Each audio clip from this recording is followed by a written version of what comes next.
Hello বন্ধুরা, এখন আমি অ্যামাজন প্রাইমে আসা দ্য মেহতা বয়েজ বলে সিনেমাটা রিভিউ করতে চলেছি, যেখানে লিড রোলে আছে হলো বোমান ইরানি, অবিনাশ তিওয়ারি, শ্রেয়া চৌধুরী এবং অন্যান্য আর্টিস্টরা। গল্পটাই ছোটো করে ডিরেক্টর অবশ্যই এখানে বোমান ইরানি এসে ডিরেক্টর ডেবিউট করতে। তো কেমন হলো এই সিনেমাটা? গল্পটা ছোটো করে বললে এখানে বোমান ইরানি এবং তার সাথে তার ছেলের সম্পর্ক যে খুব একটা ভালো তা কিন্তু না। তার এক মেয়ে রয়েছে যে বিদেশে থাকে।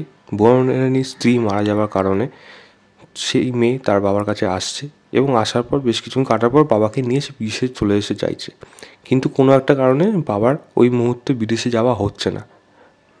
সেটা ভিসা রিলেটেড যাই কিছুই হোক, ওই দুরাত্রির জন্য তাকে তার ছেলের সাথে থাকতে হবে, কারণ তার মেয়েকে ফিরে যেতেই হবে, তার ফ্যামিলি বাচ্চা রয়েছে। এবার এই দুরাত্রির গল্পে বাবা ছেলের যে তিক্ততা সেটা কি কোনোভাবে দূর হচ্ছে? তাদের মধ্যে যে মনোমালিন্য সেটা কি দূর হচ্ছে? এই নিয়েই সম্পূর্ণ গল্প রয়েছে। এর থেকে বেশি জানতে হলে আপনার প্রাইমে গিয়ে এই সিনেমাটা দেখতে হবে।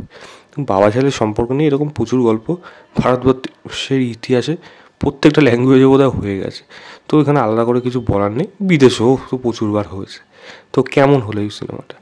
এই সিনেমার রাইটিং এক ডিপার্টমেন্টে যিনি রয়েছেন সে কিন্তু হলিউডে বার্ডম্যান বলে সিনেমাটা, সে কিন্তু সেটাও লিখেছে। তো কাইন্ড অফ একটা হলিউডিশ ছোঁয়া কিন্তু এই কাজটার মধ্যে পাবেন। তবে যদি বলেন সিনেমাটা কেমন হয়েছে, আমি বলবো আমার কাছে এটা মিক্সড রিয়াকশান আছে। কিছু জিনিস ডেফিনেটলি ভালো রয়েছে, বা কিছু জিনিস সেরকম আপ টু দ্য মার্ক হয়নি। প্রথম কী জিনিস ভালো বলবো এখানে, এই গল্পে যে ড্রামার মুভমেন্টগুলো পার্শিয়ালি প্রচণ্ড ভালো, আর পার্শিয়ালি একটু উইক রয়েছে।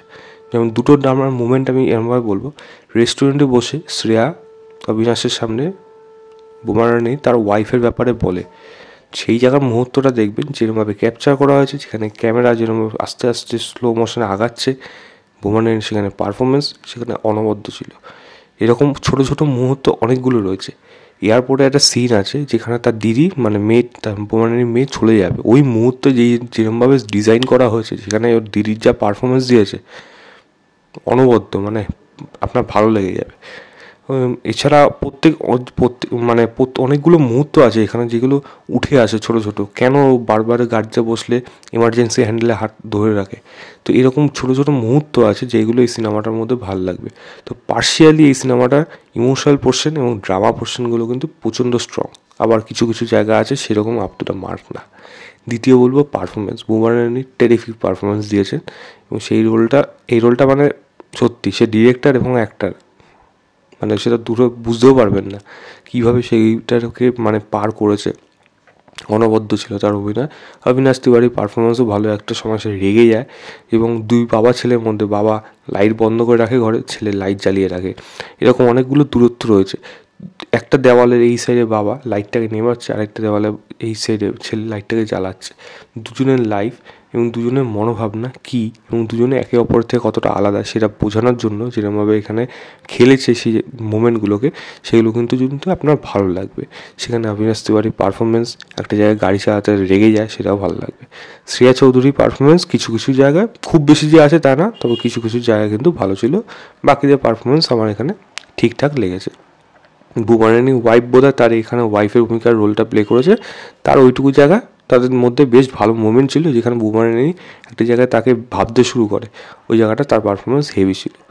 এছাড়া যদি বলি ছোটোখাটো মুহূর্তে যেগুলো, যেমন ক্যামেরা ওয়ার্ক বললাম, বা প্রোডাকশন মানে ডিপার্টমেন্টে যেরকম কাজ হয়েছে, সেখানে লোকেশন হোক, সেইগুলোকে যেভাবে ক্যাপচার করা হয়েছে, মোমেন্টামগুলোকে ভালোভাবে ক্রিয়েট করা হয়েছে, যার জন্য কিন্তু এই সিনেমাটা একটু হলেও ওয়ার্ক করে যাবে, এবং শেষের যে মুহূর্তটা সেটা কিন্তু আপনার কাছে একটা মানে মুখে একটা হাসি বা হয়তো মনের ইচ্ছাটা হয়তো পূরণ হবে, এরকম একটা কিন্তু করে দিতে পারবে।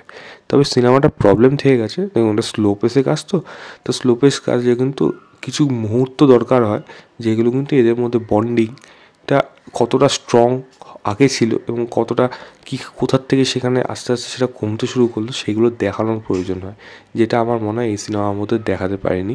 সেগুলো দেখালে কিন্তু আরও ভালো হতো। অ্যাট এ টাইমে এই সিনেমাটা কিন্তু একটু ড্র্যাগ ফিল মনে হচ্ছিলো, মানে কোথাও যেন সিনেমাটা একটু টেনে বড় করা হচ্ছে, কারণ একই জিনিস বারবার ঘটতে থাকে এবং রিপিটেটিভ হতে শুরু করলেই কিন্তু আপনার ওই একটু গা ম্যাজ করতে শুরু করবে, যেটা কিন্তু এই সিনেমাটা মাঝে মাঝে কিন্তু ফেস করেছে। কারণ স্লো পেস সবসময় যে প্রত্যেকটা মুহূর্ত যে এতটাই দরকার হয় তা কিন্তু না। কিছু দরকার আছে মুহূর্তগুলো কতটা রাখা হবে, এডিটিংটা যদি শার্প হতো তাহলে কিন্তু এই সিনেমাটা আরও বেশি হতো এনগেজ করতে পারতো। 10-15 মিনিট যদি আরও সিনেমাটা কমিয়ে দেওয়া যেতে পারতো, সেটা কিন্তু কোনো অসুবিধা হতো না। 2 ঘন্টারও সিনেমা না, তো এই সিনেমাটাকে প্রায় 1 ঘন্টা 40 মিনিটের মধ্যে বা 45 মিনিটের মধ্যে যদি শেষ করে দিতে পারতো, সিনেমাটা আরও বেশি ক্রিস্প মনে হতো, দেখতে অনেকটা আই সুদিং মনে হতো। এবং সেখানে পারফরমেন্স ডেফিনেটলি ভালো রয়েছে, কিন্তু কোথাও যেন ড্রামার কিছু কিছু মুমেন্ট, এবং সেটা গল্পের খাতিরে যেভাবে আসছে, আমি রাইটিংয়ের কথা বলবো, সেটা কোনোভাবে যেন একটু মিল খাচ্ছে না। যেমন একটা বিল্ডিংয়ের ডিজাইন নিয়ে এখানে একটা বার্তা রয়েছে, সেই বার্তাটা কোনোভাবে কিন্তু সেভাবে ওয়ার্ক করছে না, কারণ সেটাকে বোঝাতে যাচ্ছে অনেক কিছুভাবে, বাট আর্কিটেক্ট মানে হিসাবে অবিনাশ যেটা বোঝাতে চাইছে, সেটা যে হিট করবে বা ইমোশনালি কানেক্ট করবে, সেটা কিন্তু আমার মনে হচ্ছে না। এরকম ছোটো ছোটো জায়গা রয়েছে যেগুলো কিন্তু আপনার মানে সেরকম আপ টু দ্য মার্ক মনে হবে না। একটা মোমেন্ট আছে, বাবা ছেলে দাঁড়িয়ে আছে ছাদে, ছাদটা ভেঙে পড়েছে, সেখানে প্লাস্টিকটা দিয়ে আটকানোর চেষ্টা করছে, বাট ঝড়ে এসে সে প্লাস্টিকটা উড়ে যাচ্ছে, এবং সেখানে লাল রঙের রেফারেন্সই রয়েছে। এবং লাল রঙের রেফারেন্স সে তার বউকে যখন প্রথম দেখেছিল, তখন সে একটা শাড়ির মধ্যে এবং সমস্ত কিছু লাল লাল লেগেছিলো। তো সেই মোমেন্টগুলো কিন্তু ভালো যদি আপনি বুঝতে পারেন, কিন্তু সেইগুলো এফেক্ট যে পরে গিয়ে বা গল্পের খাতিরে বাকি জায়গাগুলোতে যে মনে রাখবে, সেরকম জায়গা কিন্তু হয়ে ওঠে না। তা আমার কাছে এই সিনেমার একটা ঠিকঠাক মানে একটা গুড ওয়াচ হিসাবে, ওয়ান টাইম ওয়াচ হিসেবে আমি এটাকে ম্যাক্সিমাম 3 স্টার দেবো আউট অফ 5। বলবো দেখার ইচ্ছা হয় যান, আপনার প্রাইমে যান। বোমান ইরানির ডিরেকশন কিন্তু আমার ভালো লেগেছে, এটাই জাস্ট বলা যাচ্ছে। তো এই ছিল আমার overall review the Mehta boys বলে সিনেমাটার। ভিডিওটা ভালো লাগলে লাইক শেয়ার, চ্যানেলটাকে অবশ্যই সাবস্ক্রাইব করে দেবেন। বাই।